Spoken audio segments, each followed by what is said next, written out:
Hello friends, எல்லோரும் எப்படி இருக்கீங்க? நான் இன்றைக்கி காலையிலேருந்து என்னோடய வேலையை நான் என்னென்ன வேலை செய்கிறேன்றதும் உங்கள்கிட்ட நான் ஷேர் பண்ணுறேன். இன்றைக்கி காலையில் டிஃபனுக்கு வந்து நான் என்ன பண்ண போகிறேன்னா, இந்த சக்கரை வள்ளிக்கிழங்கு இருக்குது பார்த்தீங்களா, சக்கரை வள்ளிக்கிழங்கு அதை வச்சு நான் வந்து இன்றைக்கி ஒரு பரோட்டா பண்ண போகிறேன். நம்ம ஆலு பரோட்டா பண்ணுவோம் பார்த்தீங்களா, அதே மாதிரி தான் இது பண்ணணும். அது எடுத்து வச்சுருக்கேன் பாருங்கள். சக்கரவள்ளி கிழங்கு, வெங்காயம், மாவு எல்லாம் எடுத்து வச்சுருக்கேன். இன்னும் பச்சை மிளகாய், அப்புறம் வந்து கருவேப்பிலை, கொத்தமல்லி எல்லாம் எடுத்து வச்சுருக்கேன். எல்லாம் வெட்டணும். அப்புறம் நேற்றுக்கு வந்து நான் என்ன பண்ணேன்னா, சுண்டைக்காய், நம்ம வீட்டில் காய்ச்ச சுண்டைக்காய் இது.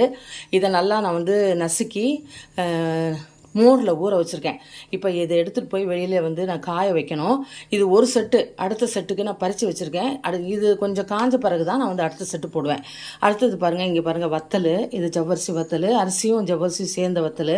இந்த வத்தல் வந்து கொஞ்சம் பொடி பொடியாக போட்டிருக்கேன். ஏன் அப்படி பொடி பொடியாக போட்டிருக்கேன்னா, நம்ம கொஞ்சமாக எண்ணெய் ஊற்றி வறுக்கிறதுக்கு ரொம்ப நல்லாயிருக்கும். பெருசு பெருசாக போட்டோம்னா நமக்கு நிறைய எண்ணெய் ஊற்றணும். இது வந்து கொஞ்சமாக எண்ணெய் ஊற்றி அழகாக நமக்கு தேவையான அளவுக்கு நம்ம வறுத்துக்கலாம். அதுக்காக தான் இந்த மாதிரி பொடிசாக போட்டிருக்கேன். இந்த வத்தலும் போய் நேற்று போட்டது. இதை கொண்டு போய் திரும்ப கொண்டு காய வைக்கணும். அடுத்தது ஆல்ரெடி பாருங்கள், நீங்கள் வத்தல் வந்து நான் போடுறதுக்காக மாவு வந்து பசைஞ்சு வச்சுருக்கேன் பாருங்கள். தெரியுதா? மாவு பசைஞ்சு வச்சுருக்கேன். இனிமேல் தான் வந்து ஆற வச்சுருக்கேன். இதெல்லாம் இனிமேல் போய் புழியணும். அடுத்தது இன்றைக்கி மத்தியானத்துக்கு நான் என்ன செய்ய போகிறேன்னா, பீன்ஸும் கடலைப்பருப்பும் போட்டு பொரியல், அதுக்காக நான் வந்து வெட்டி வச்சுருக்கேன். அப்புறம் வந்து இதை பாருங்கள், கத்திரிக்காய் எடுத்து வச்சுருக்கேன். கத்திரிக்காயும் முருங்கைக்காவும் போட்டு காரக்குழம்பு வைக்கலாம் அப்படின்ட்டு கத்திரிக்காய் எடுத்து வச்சுருக்கேன். எல்லாம் எடுத்து வச்சுருக்கேன். இனிமேல் தான் நான் வந்து எல்லாத்தையும் ப்ரிப்பேர் பண்ணணும். ஸோ நான் இது நேற்று வந்து போட்டேன், அதை உங்கள்கிட்ட ஷேர் பண்ணலான்னு தான் அந்த வத்தலை உங்கள்கிட்ட காமிச்சிருக்கேன். அடுத்தது இந்த சுண்டைக்காவும் காமிச்சிருக்கேன். இந்த சுண்டைக்காய் வந்து உப்பு வந்து நிறைய போடலை, கம்மியாக தான் போட்டிருக்கேன். ஏன்னா நமக்கு சாப்பிட்றதுக்கு தகுந்த மாதிரி தான் உப்பு போட்டிருக்கேன். இது நல்ல லாங் லைஃப் வரும்.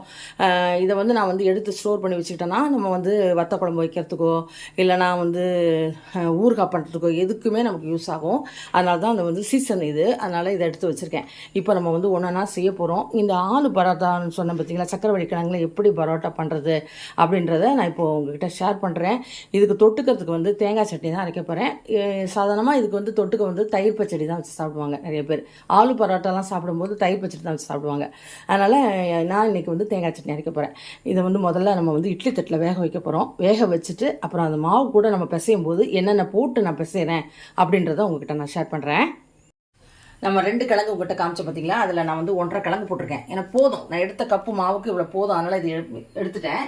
இப்போ இந்த மாவு, இந்த சக்கரவள்ளி கிழங்கை வந்து நம்ம இதில் போட போகிறோம். நல்லா வந்து நான் வந்து கேரட் துருவரில் வச்சு துருவிருக்கேன். நீங்கள் மேஷர் இருந்தால் மேஷர் போட்டு நல்லா இப்படி பண்ணிக்கோங்க. நல்லா மசிச்சிடணும், கட்டியே இருக்கக்கூடாது. அதுக்கப்புறம் நம்ம வந்து சின்னதாக வந்து ஒரு வெங்காயம், கொஞ்சம் போல் கொத்தமல்லி, கொஞ்சம் கருவேப்பிலை, கொஞ்சம் பச்சை மிளகாய் எல்லாம் நல்லா பொடியாக நறுக்கிக்கணும். இப்போ நான் வந்து இதெல்லாம் போட்டுக்கிறேன். இதில்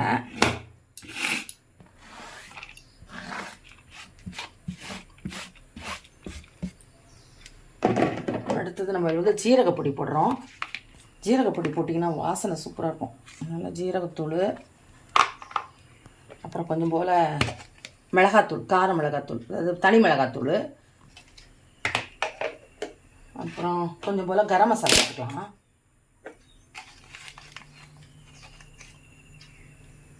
இதுக்கு வந்து தொட்டுக்கிறதுக்கே தேவையில்லை. ஆனாலும் நம்ம வந்து சட்னி வச்சு சாப்பிட்டா நல்லா தான் இருக்கும். திக்காக சட்னி வச்சுட்டு சாப்பிட்டா ரொம்ப நல்லாயிருக்கும். இல்லைன்னா தயிர் பச்சடி, கொஞ்சம் போல் உப்பு. இப்போ இதை நல்லா பிசைஞ்சிக்கலாம். தண்ணி வந்து பார்த்து தாங்க ஊற்றணும். ஏன்னா அந்த சக்கரவள்ளி கிழங்குல கொஞ்சம் தண்ணி இருக்கும், வெங்காயத்தில் தண்ணி இருக்கும். இப்போ நம்ம நல்லா இதை போட்டு பிசைஞ்சாச்சு. அடுத்தது நம்ம எடுத்து வச்சுருக்கோம் மாவு 1 கப்பு. உங்களுக்கு 2 கப் போடணுன்னா கூட கொஞ்சம் சக்கரவள்ளி கிழங்கு போட்டுக்கோங்க. இது அப்படியே ஒரு 5 நிமிஷம் வச்சா போதும். போட்டுட்டு அப்படியே கரட்டி போட வேண்டியதான். இப்போ நம்ம தண்ணி தெளித்து மாவு பிசைஞ்சிக்கலாம். பிசைஞ்சிட்டு காமிக்கிறேன். பாருங்கள், மாவு பிசைஞ்சிட்டோம். இப்போ நல்லா உருட்டி வச்சாச்சு. இப்போ இது ஒரு 5 நிமிஷம் ஊறட்டும். நம்ம அதுக்குள்ளே தோசை கல்லை வச்சுட்டு அப்புறம் ரவுண்டு போட்டு வச்சுட்டு டக்குன்னு போட்டு எடுக்க வேண்டியதான். இப்போ இதை மூடி வச்சிடுறேன். நல்லா மேலே கொஞ்சம் லைட்டாக எண்ணெய் தடவி வச்சுருங்க. இப்படி இருக்கணும் சப்பாத்தி மாவு. ஓகேவா? மூடி வச்சுட்டு அடுத்தது நான் கல்லை வச்சுட்டு போடுற போது உங்கள்கிட்ட காமிக்கிறேன். பாருங்கள், சப்பாத்தி போட்டிருக்கேன். நீங்கள் வந்து இந்த உள்ளே போடுற அந்த ஸ்டஃபிங் வந்து கட்டி இல்லாமல் நல்லா புடிசாக இருக்கணும். அப்போ உங்களுக்கு நல்லா அப்படி உருட்டை வரும். இல்லைனா வந்து உருண்டும் போது அப்படியே திரண்டுகிட்டே வரும், உருட்டை வராது. அது மாதிரி தான் நான் போட்டிருக்கேன். பாருங்கள், சப்பாத்தி வாங்க, சூப்பராக இருக்கும். இதுக்கு வந்து தேங்காய் சட்னி அரைச்சாச்சு. சூப்பரான சக்கரவள்ளி கிழங்கு வச்சு ஸ்டஃப் பண்ணி ஒரு சப்பாத்தி ட்ரை பண்ணி பாருங்க, ரொம்ப நல்லா இருக்கும். பிள்ளைங்கலாம் கூட நல்லா விரும்பி, ரொம்ப சக்கரை இருக்காது சக்கரவள்ளி கிழங்குல, ஆனால் நல்லா இருக்கும். ஏன்னா நம்ம அதில் காரப்பொடிலாம் வர சேர்த்துக்குமா, அதனால அந்த சக்கரவள்ளி கிழங்கோட அந்த இனிப்பே தெரியாது. இப்போ நாங்கள் சாப்பிட போகிறேன். சாப்பிட்டுட்டு அடுத்தடுத்து நான் என்னென்ன செய்கிறேன்றதை உங்கள்கிட்ட நான் ஷேர் பண்ணுறேன்.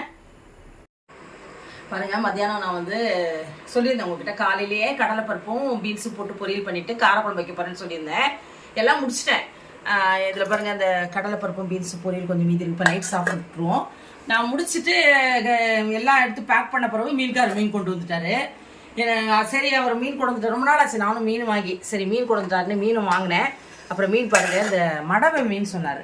அது நல்லா இருந்துச்சு, ரொம்ப நல்லா இருந்தது குழம்புக்கு. அது வறுத்து வச்சதுக்கு போக மீதி இப்போ நைட்டுக்கு. அப்புறம் பாருங்கள், மீன் குழம்பு வச்சுட்டேன். அது எல்லாமே ட்ரான்ஸ்ஃபர் பண்ணி வச்சுட்டேன். பாத்திரம்லாம் தேய்ச்சாச்சு. அடுத்தது நான் வந்து காலையில் உங்ககிட்ட சுண்டக்காவை காமிச்சிருந்தேன். இப்போ பாருங்கள், வெயிலில் வச்சோன்னது கலர் எவ்வளோ சேஞ்ச் ஆகிடுச்சு பாருங்கள். இப்போ இந்த மோர் இருக்குது பார்த்தீங்களா, அந்த மோர் இருக்குது பார்த்தீங்களா, இந்த மோர் இருக்கிற வரைக்கும் நம்ம அந்த சுண்டக்காவை இதில் போடணும். ஏன் நான் மண்சட்டியில் வச்சுருக்கேன்னா, மண்சட்டியில் வச்சிங்கன்னா வந்து உங்களுக்கு பாத்திரம் வேஸ்ட் ஆகாது. இதே நீங்கள் அலுமினிய பாத்திரத்துலையோ சில்வர்லேயோ வச்சிங்கன்னா உப்பு இருக்கிறதுனால பாத்திரம் ஒரு மாதிரி ஆயிரும். அதுக்காக தான் நான் மண் பாத்திரத்தை வச்சுருக்கேன். அடுத்தது இது வந்து போட்ட 2 நாளைக்கு முன்னாடி போட்ட வத்தல், இன்னும் காய வச்சுட்டேன். இன்னும் ஒரு நாள், நாளைக்கு மட்டும் காய வைக்கிறேன். இது இன்னைக்கு போட்ட வத்தல். இது இந்த மாதிரி குச்சி குச்சா போட்டிருக்கேன். இதையும் காஞ்சிடுச்சு, எடுத்து வச்சுருக்கேன். நாளைக்கு ஒரு நாள் காய வச்சுட்டு பாக்ஸில் போட்டு வச்சுருவேன். இப்படி தான் என்னோடய காலையில் என்னோட வேலை வந்து இருந்தது. அந்த சக்கரவள்ளி கிழங்குல வச்ச அந்த சப்பாத்தி செஞ்சு பாருங்கள், ரொம்ப நல்லா இருந்ததுங்க. இனிப்பெல்லாம் இல்லை, சூப்பராக இருந்தது. செஞ்சு பாருங்கள். இதுதான் நான் காலையிலேருந்து செஞ்ச வேலை. வீடியோ உங்களுக்கு பிடிக்கும்னு நினைக்கிறேன். நெக்ஸ்ட் நம்ம இன்னொரு வீடியோவில் மீட் பண்ணலாம். பாய்.